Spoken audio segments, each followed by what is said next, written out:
is Purusha Intuitive. I'm Deborah. Happy Sunday. I hope you guys are doing well. Let's cleanse with a little bit of sage, bring in those good vibes, release what doesn't serve us. Ooh. Welcome to Morning Messages. I hope you're having a good weekend, or whenever you're watching this. I'm sending lots of love and blessings your way always. We're going to pull some messages for this morning. They're meant to be just more encouraging, heart honoring. So let's get into it without delay. It's kind of a dark, snowy morning here. I didn't realize we were getting more snow, but it's beautiful. It's peaceful, it's calm. I love how the snow is so quiet. It kind of gives us the excuse to settle. Got all comfy, cozy in our bed. Passion to thrive. I love this.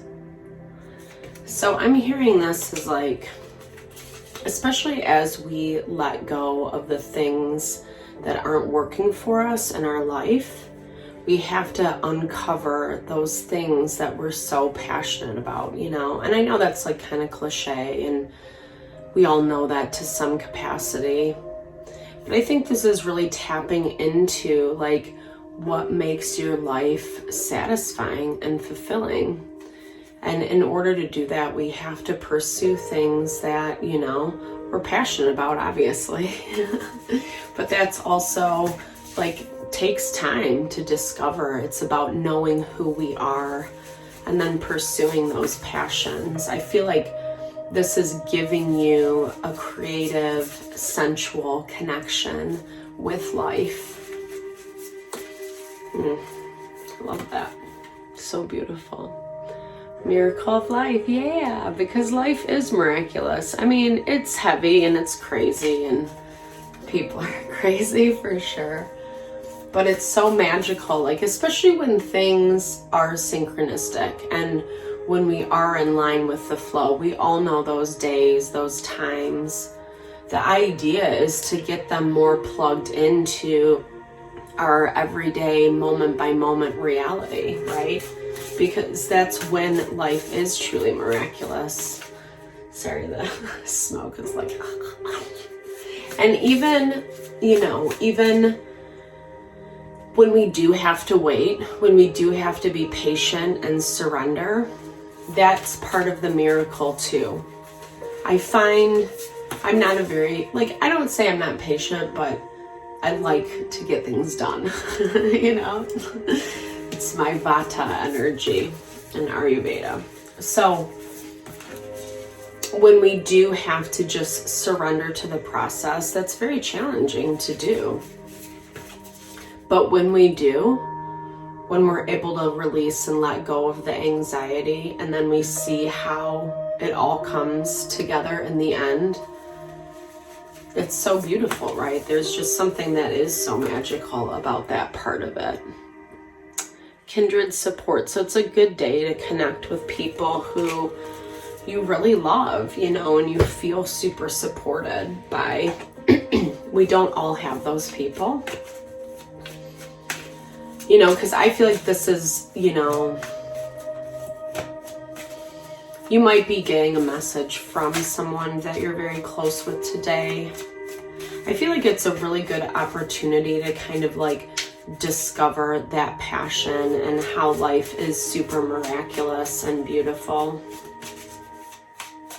But I also think this is about surrounding yourself with that support right now.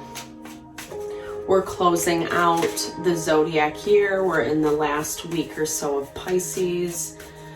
Things have been intense and emotional, and, you know, the veil is very thin. We can tap into the spirit world, into the unconscious, subconscious, spirit, angel guides, you know, however you understand it. Energy fields, right? Quantum physics. Do a little shout out to quantum physics. All right, they're like, Deborah, shut up. Right? Okay, let's go. So what do we need to know surrounding this message today? Okay, yeah, I think the King of Swords. Well, actually, maybe we had the King of Wands yesterday, but like these kind of very like domineering energies come through. This is someone who's very, like I said, it doesn't matter what their gender is, but it is a very masculine energy. It's very rigid, it's very decisive, you know. Some secrecy. Seven of Swords is about hiding, kind of being a little tricky. But we have the Sun with it, you know. And so this can also be about like having a revelation about how someone was acting, behaving, showing up, being shady, right? Not giving you the full story. Yeah. And I feel like you're just trying to find a little bit more balance, a little bit more peace and calm. That's where this passion to thrive comes in. Because, yeah, I mean, it's unfortunately the devil, right? So we all have these people, places, and things within us. Stuff that we naturally gravitate towards that might be coping mechanisms to avoid the pain. People like this. You know, it's hard when people are shady, right? It makes it really hard to trust.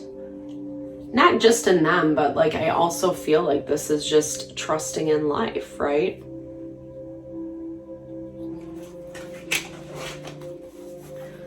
This person likes having the upper hand. They like you being subservient to them. But you're really looking at things from a different perspective for your own heart, your own mind. I feel like you have a lot of clarity about who and what this person's situation is to you. And it does become your devil because it's hard to ground yourself around this, you know. Anything that kind of builds that anxiety and tension and frustration in our soul, that's really like our being telling us, like, you might need to take a second look at this. Is it really, you know, worth it to engage with this person or in this behavior? Or, you know, is that really like bringing you the results you want? And your energy talks about how you're like, you know, I'm really just trying to be a lot more grounded. I want to start fresh. I don't really want to put myself in this place where it's not worth my time and energy, right? So 2 7, seven of Pentacles, lots of Pentacles on the board. So this could be, Pentacles represent like our material life. It's very practical, our home, our family, our jobs, money, etc. This person is like waiting, like I feel like, or just the situation hasn't completely come to a close yet. And maybe also that's where this devil gets a little bit under your skin or tries to block.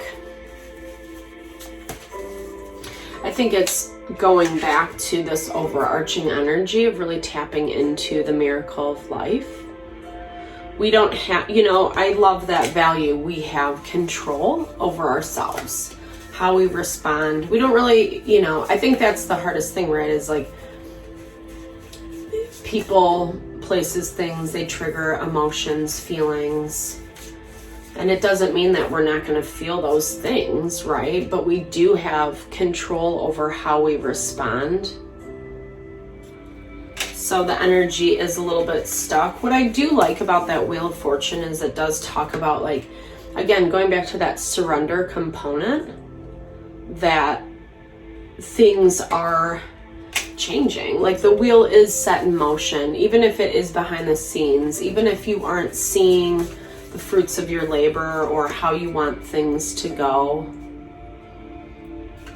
You know, you got to be a little bit more diplomatic about it. Like take that feeling out of it. And that's the thing. It's like if someone or something is triggering you too much, you gotta step away, right?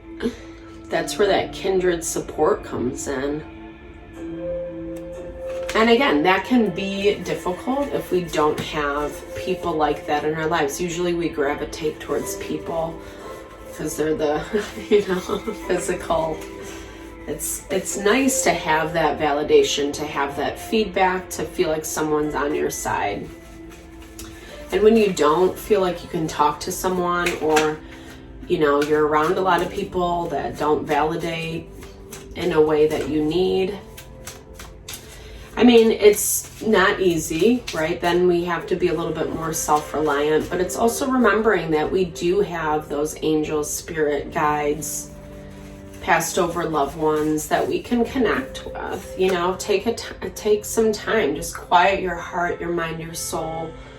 Focus on that being that you want to call in. Ask for what you need. The support you need. Because I feel like when we're getting too emotionally involved, you might have had some sort of something with this King of Swords energy, because we're getting both the King and Queen of Swords coming up. It's like lots of decisions need to be made. And I feel like everything's looming. It's almost like you can't make the decision quite yet because you don't have all the information. That might be where this Seven of Swords energy is coming out. It's a really good day to just connect, like I said, with someone, give someone a call. Because you are going to get that clarity that you need. I'll pull that one out because it was falling out, right? You are going to get that clarity that you need.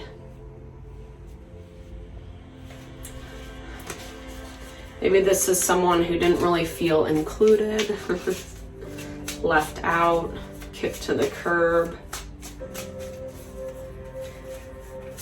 What I would say is just be mindful of this.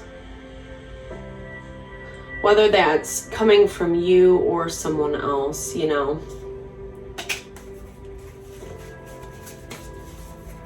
Ace of Wands. Seven of Cups, bringing in new options, new opportunities. Again, kind of trying to figure out what those are. We do have a couple aces on the board with the Wheel of Fortune, and those are about change and new beginnings and really kind of connecting into the potential and the possibility that's there. But I feel like, again, it's within your own life and your own heart. Finding that miracle, the magic, where you are passionate. That's what all this is allowing to unfold for you. Sometimes it does take those really difficult, sticky situations to kind of bring us back to who we are.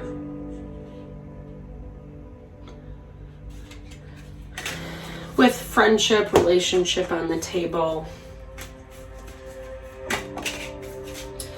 maybe there is this desire. Okay, so there's nurture.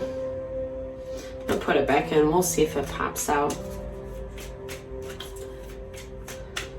This desire to reconnect in a different way with this situation. But I also feel like for some, it's just about stepping out and moving forward, bringing in new community that is in alignment with you.